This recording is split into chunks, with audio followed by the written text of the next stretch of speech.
Guys, excited about comedy night tonight? Make some noise. Woo! Now we're into it. Now we're good to go. I'm really excited just to be doing anything fun. I don't do a lot of fun things in life. A couple of weeks ago, I went down to the American Legion and played bingo. Yeah, you guys know about that? Yeah. It sounds awful, doesn't it? It just sounds like the worst thing you could possibly imagine. But I was sound in logic, like it made sense in my mind, because they play for money. Like they play for a shit ton of money. Like one of the bingos is $499. And in my mind, I'm like, I'm gonna beat the shit out of these old people in bingo.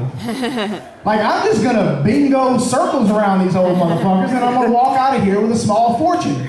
You would think, right? I'm a sound mind and body. They're old, like what the? Half of these assholes have Alzheimer's. They can't remember their grandchildren's names. How are they going to remember what number this guy just called out? Even if they hear it and remember it, they probably have like Parkinson's. They may have the wrong number like this, and just I win by default because they messed up somewhere, right? That makes sense, am I right? Yeah. They whooped my fucking ass in bingo. They beat the shit out of me in bingo. I've never been beaten that bad in anything. Like, they had 9 or 10 bingo cards glued together and shit, and a dauber in each hand like drumsticks. Like they were fucking Ringo Starrs. Bingo, bitch. And I got my ass whooped in bingo all night. I didn't get close to winning in bingo. It was really not fair to me though. Like I feel like they cheated. They cheated me in bingo. I was out of my element. That whole place was filled with cigarette smoke. And not like regular cigarette smoke, but like unfilled, like old ass cigarettes that don't even exist anymore. Like cigarettes that were rolled before I was born. The tobacco came from a plantation in Virginia in 1861. It was very potent. I didn't know. I was off kilter, that's all I'm saying. It wasn't a fair environment to me. And the guys were like mean as shit. They were stone-faced. They intimidated me a little bit. They had like hats commemorating wars that no one's ever heard of. Like Korean War battles. Remember the Battle of the Wheat Penny? I'm like, I've never heard of that shit, the Battle of the Wheat Penny. I don't think that exists at all, sir. And the women were surly as fuck too. Like they were just old. They were still celebrating Breast Cancer Awareness Month, and it was like 2 months later. But they weren't doing it subtly, you know. They didn't have like a little pink ribbon on their shirt to get the cause out there. They had like a whole necklace made out of biopsy titty meat. It was really, I'm not going back, that's the point. They made me feel not wanted. You guys remember the show Room Raiders on MTV? Yeah. Y'all gotta make some more noise for Room Raiders, come on.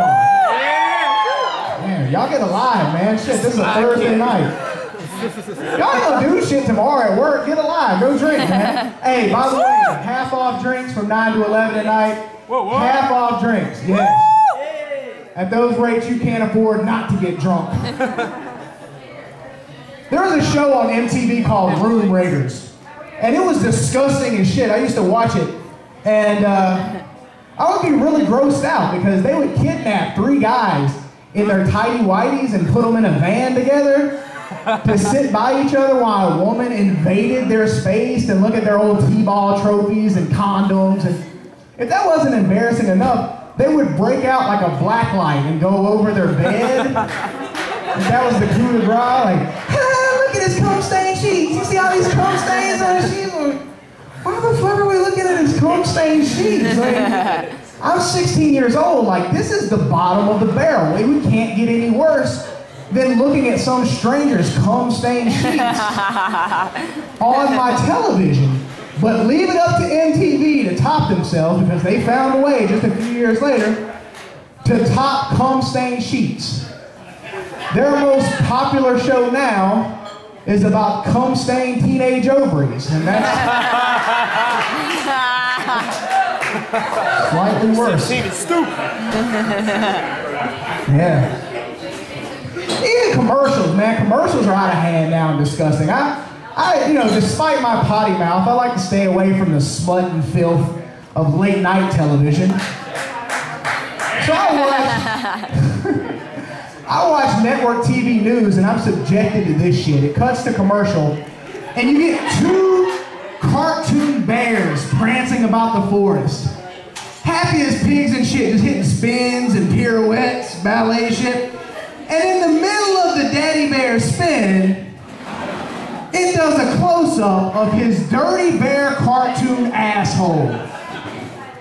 Riddled with toilet paper. Lousy with dingleberries. And if you didn't get a good enough glimpse upon first look at his dirty beehole, like the baby bear points out to the daddy bear that he has a wiping problem, which causes daddy bear to turn around and just stick his ass right in the camera and shake it for you. Have you seen my asshole? Here's my asshole. Somebody's been wiping my asshole, and the paper's still here. Only you can prevent. I'm done. I'm out of bear references. You can't do that. You can't sell me a product based on the most disgusting consequence of me not using it properly. Or can you? Is it just game on? Because if it's game on, I have an excellent marketing campaign I'd like to pitch tonight. Let me set the scene for you. A dying AIDS patient sitting in a hospice, covered in lesions, just on his last breath, right as he lets out one last AIDSy gasp for life. Right as that last light glimmers from his eyes, right as his heart monitor goes flatline, you hear softly, faintly, off in the distance, Trojan man! Yeah, it's incredibly offensive. I'm incredibly offended and I wrote it.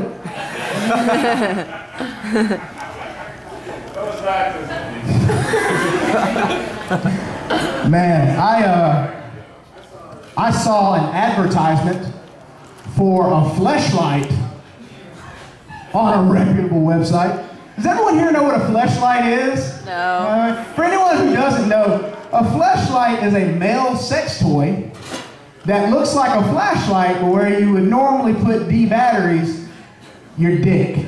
So, now that everyone knows where they're getting for next year's Christmas, the advertisement went something like this: fleshlight, it feels like a real pussy. And I said, no, yeah? If that's true, then men and women really don't even need each other anymore. If these companies have gotten that good at simulating the art of sex, then we could just be done. Like, no more fighting over TiVo or you mad at me because I took too long to answer whether I wanted to fuck your sister. And no more of that. We can just go to opposite ends of the world, you with your rabbit and just a barrage of batteries, and me with my new MAGIX friend. I was actually so intrigued by this idea that I broke it down, tail of the tape UFC style, category by category. And here were my findings, in case any of you are curious out here tonight. The first category was cost.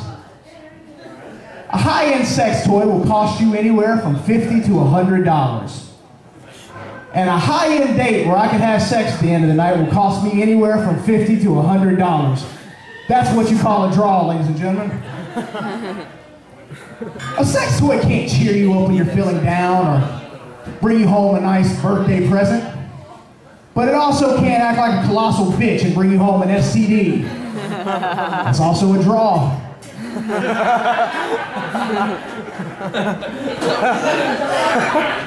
If you're home for the holidays and your mom walks in on you having sex, that's pretty embarrassing. Hey. But if she walks in and you're fucking a hollowed out flashlight pussy, you should probably pull it off your dick and just beat her to death with a blunt end of it. Just to save her from dying of a stroke caused by shame and confusion. So it was all pretty even until I got to one factor. One factor declared a winner, declared a victor. You ready for this? Resale value. Pussy has a tremendous resale value. We can take a hot chick from this bar and hang a sign around her neck that says free sex, and every guy in here would line up and go back to back until we all finished? Or Grand Theft Auto 5 came out, whichever happened first. A hot chick could come up to you tonight and say, hey, we can have sex, but just know I've had 10,000 dicks in me. And you'd be like, get ready for 10,001, zip. But if I gave you a pocket pussy and said 2 dicks had barely touched the outside edge of it, you wouldn't fuck it with a condom made of lava soap and holy water. You'd chunk that son of a bitch in a vat of hydrochloric acid and act like you prevented the I Am Legend disease from spreading. So let us never forget, gentlemen, never forget that the winner and still champion of the world is and will always be pussy. Let's give it up for the pussy, ladies and gentlemen.